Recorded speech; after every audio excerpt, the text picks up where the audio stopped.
Hello friends, welcome to Creative Medicine. In this lecture, we will learn about. Hello friends, if you draw a table about the galactorrhea risk stratification for atypical antipsychotics.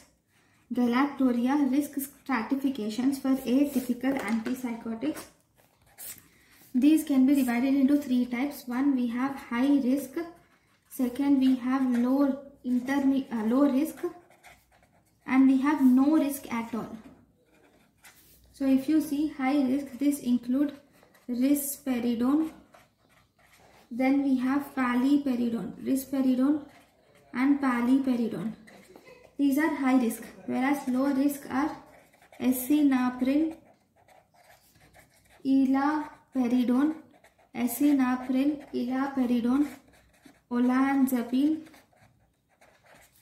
quetiapine, esinapril, ilaperidone, olanzapine, quetiapine and ziprasidone.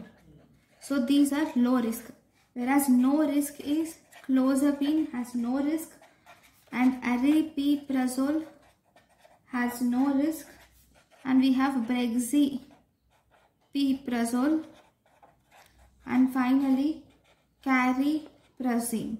So all these are high risk, low risk and almost no risk antipsychotics. Thank you for watching. Thank you and thank you for watching.